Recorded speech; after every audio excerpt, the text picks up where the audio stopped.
تو چند گرام وزنی ابابیل پرندوں کے ذریعے یہ کئی ٹن وزنی ہاتھیوں کو ہلاک کروا دیا۔ بسم اللہ الرحمن الرحیم، اللہم صلی وسلم علی سیدنا محمد وعلی آل سیدنا محمد کما تحب وترضی بان تصلی علیہ صلی اللہ تعالی علیہ وسلم۔ قلب انسانی میں شیطان کے داخلے کے جو 3 راستے ہیں اس کی تفصیل سے ہم نے گفتگو کیا۔ اب شہوت کا راستہ کیسے بند کرے وہ ہم نے بیان کیا۔ اب جو ہے غصے کا راستہ جو دوسرا راستہ وہ ہے غصے کا۔ جب شیطان ہمارے اوپر غصے کی حالت میں داخل ہو ہمارے قلب میں تو اس سے کیسے بچا جائے یہ ترکیب اس میں ہم بتائیں گے انشاءاللہ۔ جب شیطان قلب انسانی میں غصہ و قہر کے راستے سے داخل ہو تو روح انسانی کو ملک الناس کی پناہ لے، ہے نا، سورہ ناس کی ایک آیت ہے ملک الناس، تو اس کی تجلی کی پناہ لے، کیونکہ روح انسانی جسم میں ایک حکمران کی حیثیت رکھتی ہے کہ ہمارے جسم کے اندر جو روح ہے ہمارے پورے جسم کی حکمران روح ہے اور اس کے ماتحت ہمارا قلب اور پورا وجود ہے۔ مگر جان لے کہ یہ حکمرانی اسی کی طاقت کی وجہ سے ہے اور یہ نخوت و غرور اسی کی پیدا کردہ قدرت پر ہے۔ ہمارے اندر جو غرور و گھمنڈ جو کچھ ہے، روح ہمارے جسم میں ہے تو جسم ہمارا زندہ ہے، اگر روح نہ ہو تو جسم ہمارا مردہ ہو جائے گا، اور جب روح ہی نہ رہے گی تو ہمارا بے جان جسم غرور و تکبر کر ہی نہیں سکتا۔ تو کہیں نہ کہیں اسی کی پیدا کردہ طاقت کی وجہ سے یہ ساری برائیاں ہمارے اندر موجود ہیں۔ جس نے انسان میں طاقت اور گھمنڈ کی طاقت رکھی ہے، چنانچہ ملک الناس سے اشارہ یہ ہے کہ اے ابن آدم، شہنشاہ مطلق اللہ ہے، یہ طاقت میری دی ہوئی ہے، یعنی اللہ کی دی ہوئی ہے۔ جب میں چاہوں اپنی دی ہوئی قوت کو واپس لے لوں، اور اگر میں چاہوں تو ضعیف و کمزور لوگوں کے ذریعے بڑے بڑے طاقتور لوگوں کا زور و نخوت و کمال کو پامال کر دوں۔ اگر اللہ تبارک و تعالیٰ چاہے، ہے نا، تو ضعیف کمزور کے ذریعے بھی بڑے سے بڑے طاقتور کو اللہ تبارک و تعالیٰ ہلاک کر سکتا ہے نا۔ یہ اللہ کی ہی دی ہوئی طاقت ہے، جس طاقت کا ہم غلط استعمال کر کے لوگوں پر ظلم و زیادتی کرتے ہیں غصے کے ذریعے۔ اگر اللہ تبارک و تعالیٰ چاہے تو یہ طاقت کو فوراً سلب کر لے، ہم بے جان ہو جائیں، ہے نا۔ جب اللہ تبارک و تعالیٰ اگر چاہے تو کمزوروں کے ذریعے بھی بڑے بڑے طاقتور لوگوں کو ذلیل و خوار کروا دیتا ہے۔ آپ نے دیکھا کہ تم نے ابرہہ کے لشکر کو دیکھا، ہے نا۔ سرکار دو عالم صلی اللہ تعالیٰ علیہ وسلم کی ولادت باسعادت سے پہلے ابرہہ ایک طاقتور ہاتھیوں کا لشکر لے کر بیت اللہ شریف کو شہید کرنے کی نیت سے آیا، مگر اللہ تبارک و تعالیٰ نے اس کو ذلت دینی چاہیے تو چند گرام وزنی ابابیل پرندوں کے ذریعے یہ کئی ٹن وزنی ہاتھیوں کو ہلاک کروا دیا، ہے نا۔ تو اللہ اگر چاہے تو کمزور سے بھی بڑے سے بڑے طاقتور کو ہلاک کروانے کی قدرت رکھتا ہے، تو اس کی دی ہوئی اس قوت کا ہم لوگوں کو صحیح استعمال کرنا چاہیے۔ بے شک اللہ تعالیٰ نے انسانوں کو اپنی عقل و فہم سے معلوم کرنے کی طاقت دی ہے۔ اللہ تبارک و تعالیٰ نے ہمیں جو عقل دی ہے، فہم دی ہے صحیح استعمال کرنے کے لیے، وہی زمین پر اپنا قبضہ جمانے کے لیے قوت شاہیہ اور طاقت غصبیہ بھی عطا کی ہے۔ یعنی اللہ تبارک و تعالیٰ نے قوت شاہیہ آپ کے اندر ایک شاہی فکر اس نے پیدا کی ہے نا۔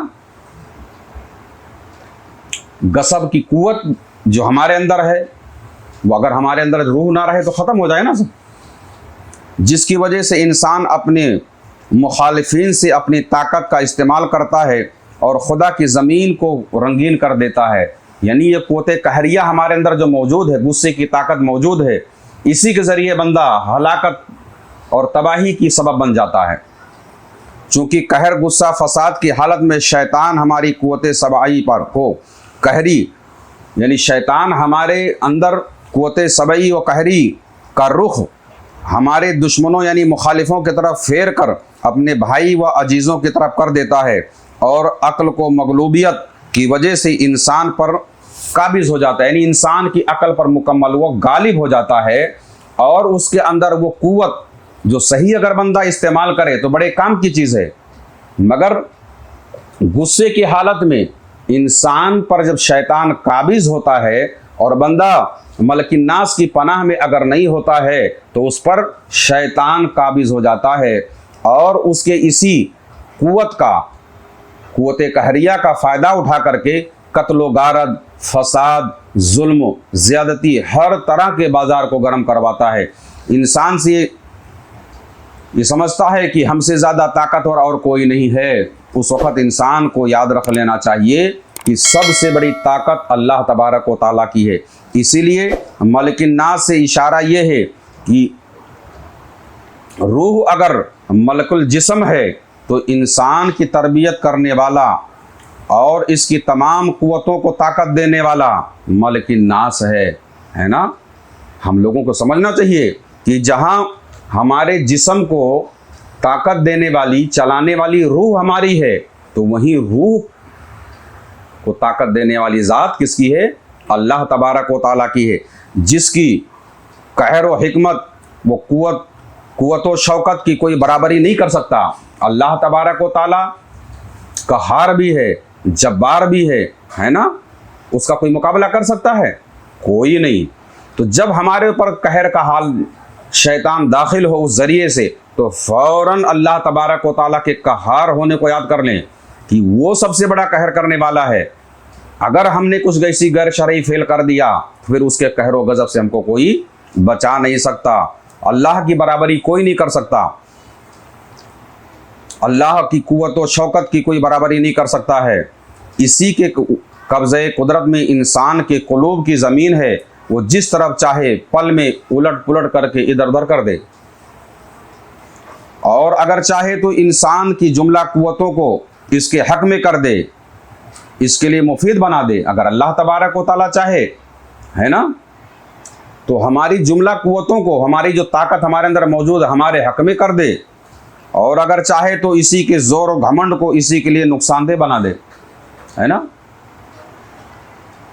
ये हमको एहसास करना चाहिए। असल चीज़ ये है कि अल्लाह अगर चाहे तो हमारे अंदर जो कहर की, गुस्से की ताकत है, और अगर हम दीन के माहौल में हैं, सूफिया से जुड़े हुए हैं, तो हमारे इस कहर को कहाँ इस्तेमाल करना ये हमको पता चल जाएगा ना। गुस्सा होना भी ज़रूरी है ना। एक आदमी के अंदर गुस्सा ही ना रहे, ऐसा कैसे हो सकता है? तो इसका होना ज़रूरी है, मगर इसका सही इस्तेमाल भी ज़रूरी है। वरना अल्लाह तबारक व तआला अगर उसको हम नाराज़ कर दिए तो हमारे इसी कुव्वत को हमारे लिए तबाही का सबब बना सकता है। और अगर अल्लाह की रहमत हो तो यही कुव्वत हमारे लिए रहमत का सबब बन सकती है। और उसके शौकत व जलाल का आलम यह है कि हर आन और हर साथ हर जगह अपनी गैर महदूद शान के साथ मौजूद है।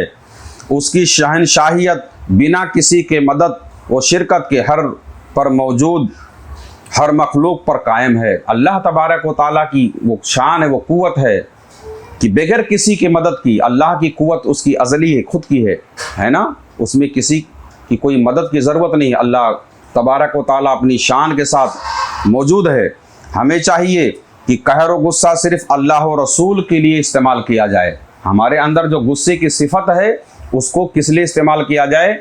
जिस पर गुस्सा करने का हुक्म है उस पर गुस्सा किया जाए, ना कि नफ्स हमारा जिस पे कहे गुस्सा करो उस पे करें। यानी हमारे इस सिफत का इस्तेमाल हम अल्लाह और रसूल के बताए हुए रास्ते पे कर करके अल्लाह के मुकर्रबीन में शामिल हो सकते हैं।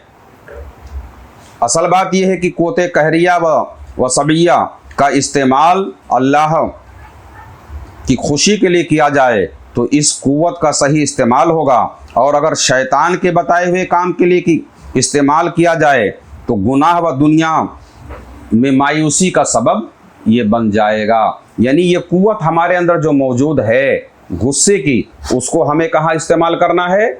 अल्लाह ने जिससे गज़बनाक होने के लिए हुक्म दिया है कि ऐसे लोगों से गुस्से में रहो, इनसे नाराज़ रहो, इनसे दूरी बना लो, है ना, वहाँ पर इसका इस्तेमाल करना, ना कि हमें अपने नफ्स अमारा के लिए।